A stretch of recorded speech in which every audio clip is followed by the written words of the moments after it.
अस्सलाम वालेकुम dear students, आज का जो हमारा लेक्चर है वो है मुसारफ़ पैदाइश और मुसारफ़ पैदाइश की इक़साम। मुसारफ़ पैदाइश से मुराद ये होता है कि जब हम आमलीन पैदाइश को इस्तेमाल करते हैं अशिया और ख़िदमात की मिक़दार हासिल करने के लिए या फिर पैदावार हासिल करने के लिए, तो फिर इन आमलीन पैदाइश को इसके बदले में मुआवज़े अदा किए जाते हैं। अब वो जो मुआवज़े होते हैं उनको हम मुसारफ़ पैदाइश कहते हैं, यानी कि किसी भी चीज़ को पैदा करने के जो अखराजात होंगे उन अखराजात को हम मुसारफ़ पैदाइश का नाम देते हैं। उसके बाद है मुसारफ़ पैदाइश की आगे मुख्तलिफ़ इक़साम है, जिसमें सबसे पहले आपके पास आता है कुल मुसारफ़।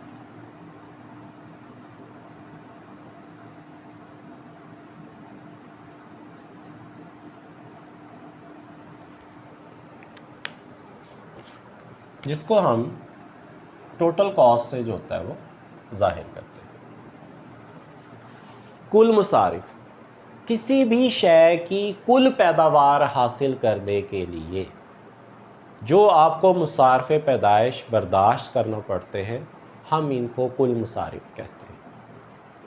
इन कुल मुसारिफ के अंदर रॉ मटेरियल का ख़र्चा, बिल्डिंग का ख़र्चा, मशीनरी का ख़र्चा, मज़दूरों की सैलरीज़, वो तमाम अखराजात इसके अंदर शामिल होते हैं जो किसी भी चीज़ की पैदावार को हासिल करने के लिए आपको अदा करने पड़ते हैं।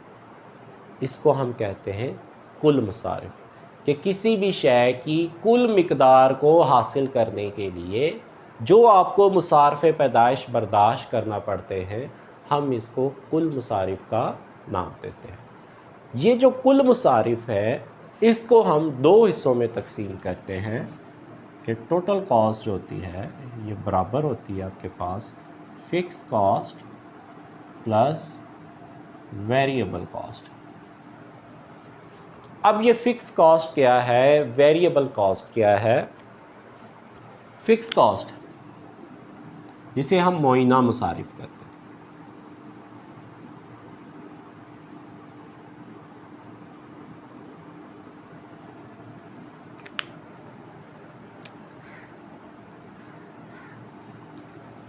ऐसे मुसारिफ जो पैदावार में तब्दीली के साथ तब्दील ना हो, पैदावार में चाहे इजाफ़ा हो जाए चाहे पैदावार में कमी हो जाए, इन मुसारफ़ पैदाइश के अंदर जो होते हैं वो तब्दीली नहीं होती। जैसे बिल्डिंग का रेंट, चाहे आप बिल्डिंग का इस्तेमाल करें ना करें, रेंट आपको पे करना पड़ेगा। चाहे उस बिल्डिंग के अंदर 10 लोग रहे, चाहे 20 लोग रहे, चाहे कोई भी ना रहे, चाहे एक आदमी रहे, आपको उसका पूरा रेंट जो होगा वो पे करना पड़ेगा। इसको हम कहते हैं मुआयना मुसारिफ। ऐसे मुसारिफ जो पैदावार में तब्दीली के साथ तब्दील ना हो, चाहे पैदावार में इजाफ़ा हो जाए चाहे पैदावार में कमी हो जाए, तो आपके जो मुसारफ़ पैदाइश उसके अंदर मुआयना मुसारिफ के अंदर जो थी वो कोई भी तब्दीली नहीं होती। ये फ़िक्स फॉर्म में होते हैं, कांस्टेंट होते हैं, इसका पैदावार के साथ कोई इंहिसार नहीं होता। उसके बाद है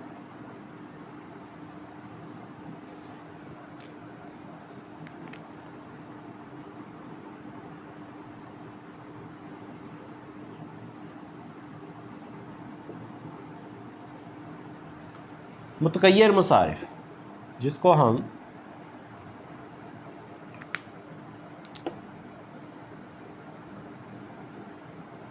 टोटल वेरिएबल कॉस्ट का नाम देते हैं। ऐसे मुसारफ़ पैदाइश जो पैदावार में तब्दीली के साथ तब्दील हो, इन मुसारफ़ पैदाइश को, इन अखराजात को हम मुतग़य्यर मुसारिफ का नाम देते हैं। इसकी आप एग्ज़ाम्पल ले सकते हैं। अगर आपको प्रोडक्शन ज़्यादा चाहिए तो रॉ मटेरियल की मिक़दार में इजाफ़ा करें, लेबर की तादाद में इजाफ़ा करें, मशीनरी की तादाद में इजाफ़ा करेंगे। इसका मतलब है इन सभी में जब आप तब्दीली लेकर आओगे तो आपके अखराजात के अंदर भी तब्दीली होगी।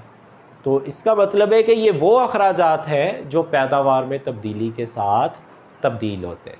पैदावार बढ़ेगी तो अखराजात बढ़ेंगे, पैदावार में कमी होगी तो अखराजात में भी कमी वाक़या हो जाएगी। तो इसको हम कहते हैं कुल मुतग़य्यर मुसारिफ होते हैं आपके पास।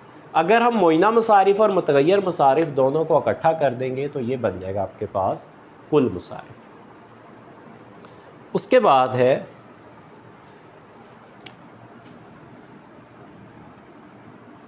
औसत कुल मसारिफ।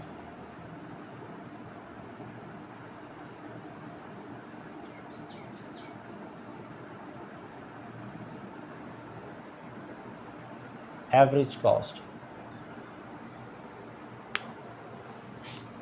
औसत कुल मसारिफ, अगर कुल मसारिफ को पैदावार की इकाइयों के साथ तकसीम कर दिया जाए, कुल मसारिफ को अगर पैदावार की इकाइयों के साथ तकसीम कर दिया जाए तो इसे हम कहते हैं औसत मसारिफ कहते हैं। यानी कि फार्मूला है इसका, average cost is equal to total cost over Q. Suppose करें आपके पास टोटल कॉस्ट जो थी वो 100 है, क्वांटिटी जो है वो आपके पास 10 है, तो एवरेज कॉस्ट क्या बनेगी 100/10।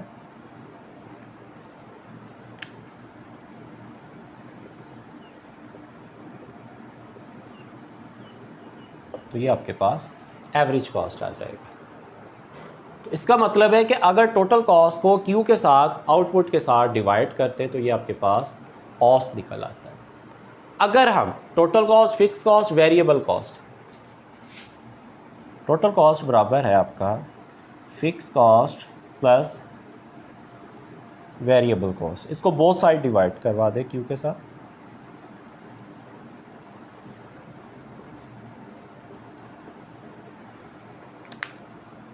तो ये क्या बन गया आपके पास total cost over Q average cost, fix cost over Q average fix cost, और ये क्या बन गया एवरेज वेरिएबल कॉस्ट आपके पास। दोनों के टोटल को क्यू के साथ डिवाइड करने से दोनों के ही क्या आ गया आपके पास एवरेजेस आ गए। तो इसका मतलब है कि एवरेज फिक्स कॉस्ट भी बन जाएगा और एवरेज वेरिएबल कॉस्ट भी आपके पास आ जाएगा। यानी कि फिक्स कॉस्ट को पैदावार की इकाइयों के साथ तकसीम कर दे तो एवरेज फिक्स कॉस्ट आ गया, वेरिएबल कॉस्ट को पैदावार की इकाइयों के साथ तकसीम कर देंगे तो ये आपके पास एवरेज वेरिएबल कॉस्ट आ जाएगा, जिसे हम औसत मुइना मसारिफ और औसत मुतगय्यर मसारिफ का नाम देंगे। उसके बाद आपके पास नेक्स्ट आ जाता है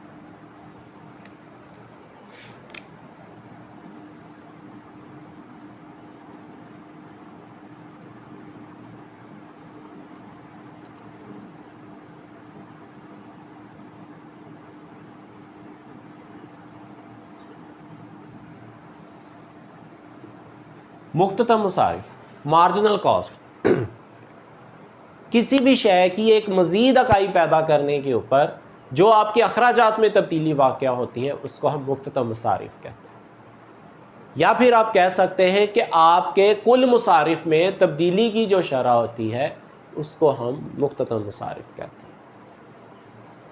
आप पहले 10 कमोडिटी प्रोड्यूस कर रहे हैं, अगर जब आप 11वीं प्रोडक्ट बनाएंगे तो आपके जो कुल मसारिफ में जो चेंज आएगा वही आपका मुख्ततम मसारिफ कहलाएगा। कि कुल मसारिफ में तब्दीली की जो शरह होती है उसको हम मुख्ततम मसारिफ का नाम देते हैं। इसका फार्मूला आपके पास बनता है MC = ΔTC ओवर ΔQ, कि आपके टोटल कॉस्ट के अंदर जो चेंज आ रहा होता है किसकी वजह से चेंज आ रहा है, जो आप आउटपुट के अंदर जो तब्दीली कर रहे होते हैं, जो पैदावार में तब्दीली कर रहे होते हैं, इसकी वजह से जो चेंज आएगा तो उसे हम मुख्ततम मुसारिफ का नाम देते हैं। तो डियर स्टूडेंट्स, ये था आज का आपके पास लेक्चर कि मुसारफ़े पैदाइश से क्या मुराद है और इसकी इक़साम क्या है। तो किसी भी शय की पैदावार को हासिल करने के लिए जो उस पर अखराजात होते हैं उनको हम मुसारफ़े पैदाइश कहते हैं। और कुल मुसारिफ क्या होता है, किसी भी शय की कुल पैदावार को हासिल करने के ऊपर जो अखराजात होंगे वो कुल मुसारिफ होंगे। अब कुल मुसारिफ को दो हिस्सों में तकसीम कर दिया, मुइना मुसारिफ और मुतगय्यर मुसारिफ, फिक्स कॉस्ट, वेरिएबल कॉस्ट। मुइना मुसारिफ ऐसे मुसारिफ जो पैदावार में तब्दीली से तब्दील ना हो, और मुतगय्यर मुसारिफ जो पैदावार में तब्दीली से तब्दील हो। मुख्तता मसारिफ़ किसी भी शय की एक मज़ीद अकाई पैदा करने के ऊपर जो आपके मुसारिफ़ में कुल मुसारिफ़ में जो तब्दीली वाक़या होती है तो उसको हम मुख्तता मसारिफ़ कहते हैं। औसत कुल मुसारिफ़ है कि कुल मुसारिफ़ को पैदावार की इकाइयों के साथ तकसीम कर दें तो ये औसत कुल मुसारिफ़ बन जाएगा। तो अगर हम इसको डिवाइड करें तो आपके पास इसी से औसत मुअय्यना मसारिफ़ और औसत मुतग़य्यर मसारिफ़ भी हासिल होते हैं। तो डियर स्टूडेंट्स, ये था आज का आपका लेक्चर। तो अपना ख्याल रखिएगा। अल्लाह हाफ़िज़।